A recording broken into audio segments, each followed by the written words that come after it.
Next, we have to talk about some respiratory movements. There is, upper ribs, which are helping us in pump handle movement.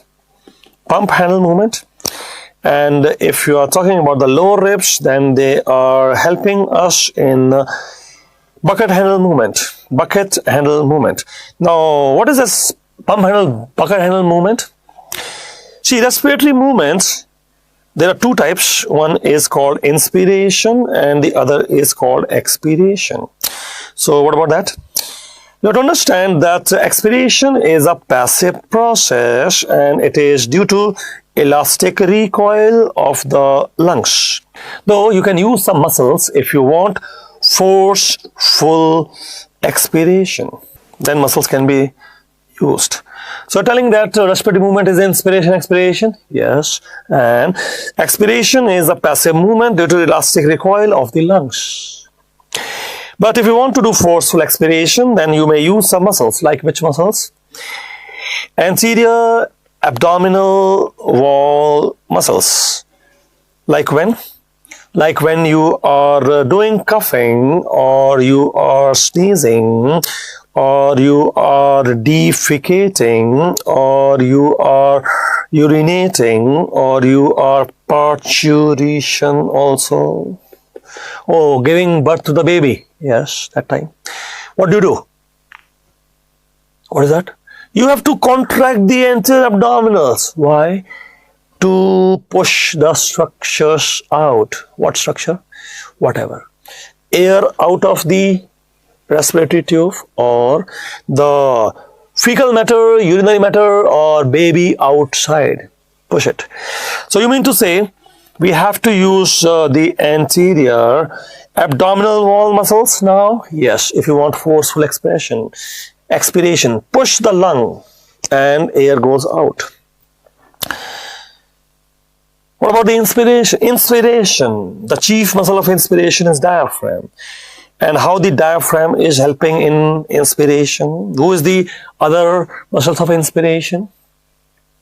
See, diaphragm descend down during inspiration. So DDD, yes, diaphragm descend down during inspiration. And when the diaphragm descend down during inspiration, what will happen? Then the lungs will expand and they will suck the air inside, inspiration. So telling when I'm doing deep inspiration, diaphragm will descend down, yes. And the lungs will expand vertically, yes.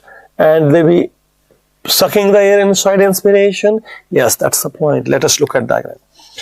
First of all, you have to tell that upper ribs are helping us in pump handle movement. What is pump handle movement? Sternum goes out in, increasing the anterior posterior diameter so that the lungs are expanding anterior posterior so that the air can move in, inspiration. This is for inspiratory movements. So you're telling that like a pump handle, sternum goes anterior posterior, yes. And when it goes anterior, what will happen? The AP diameter, anterior posterior diameter is increasing, lungs will expand and suck the air in. For inspiration, yes, okay. What about the lower ribs? What is this bucket handle movement? Lower ribs, there's a bucket handle movement, you see. Lower ribs will increase the transverse diameter of the thoracic cavity. So as the lower ribs move up, there will be increase in the transverse diameter of the thoracic cavity. What will happen? Lungs expand transversely. And when the lungs expand transversely, what will happen? Air will be sucked inside, inspiration. So this is for inspiration, that is for inspiration. Yes, of course. Here you are increasing the anterior posterior diameter of the thoracic cavity so that lungs can expand anterior posteriorly. And here you are increasing the transverse diameter so lungs can expand transversely. And what about the diaphragm? Diaphragm, I told you, when the diaphragm descend down in deep inspiration, then the lungs will expand. You see here. So this is the diaphragm you're talking about. Yes, diaphragm was here and now the diaphragm is there. So diaphragm is contracting now, descending down. Yes. So you mean to say lungs will have to expand vertically? Yes, vertically. Vertical diameter increases and air moves in. Which other muscles are helping? External intercostals. External intercostals. When you say it is the external intercostals helping for inspiration, what is the internal intercostal for? Internal intercostal is for expiration. It is for expiration. So external intercostal muscle between the ribs is for inspiration. Yes. And internal intercostal, which are deeper, they are for expiration. What about the interchondral portion of the internal intercostal? If you say interchondral portion of the internal intercostal, then they are inspiratory muscles. See the difference. First of all, external intercostals are for inspiration, and deeper them, the internal intercostal muscles are for expiration. But if you are talking about this area only, if you are in the interchondral region, there is interchondral region, costal cartilages are there.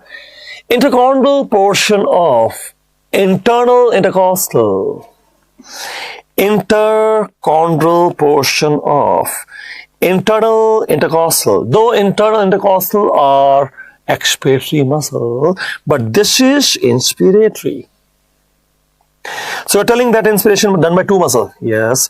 External intercostal and also internal intercostal. Yes. Though internal intercostal is majorly working for expiration, yes, but not the interchondral portion. Whatever is in the costal cartilage region, they are helping external intercostal for inspiration. Then who is doing expiration? Expiration is a passive movement done by elastic recoil of the lung, but you can use anterior abdominals like rectus abdominis, yes, and external oblique, yes. Transversus abdominis, yes. Transversus thoracis, yeah, transversus thoracis is actually in the thorax region and it can help you to compress the lung, compress the chest cavity. And what is this muscle which you were talking earlier about? Yeah, this is the internal intercostal. So internal intercostal muscles are expiratory except their interchondral portion. So internal intercostal muscles are for expiration except their interchondral portion, because interchondral portion are for inspiration. So these are expiratory muscles. Yeah, expiratory muscles, anterior abdominals. And there is one thorax muscle also which is given transversus thoracis. Transversus abdominis, transversus thoracis. Yes, it is on the anterior side. Anterior side. You compress them and you push the air out. Coughing, sneezing. Also, you know, what is called as the spasmodic contraction of the diaphragm. You know, what is that? Hiccups. Hiccups also. In hiccups also you have to contract the muscles of abdomen and chest, and then air goes out. Hiccups. Forceful expiration.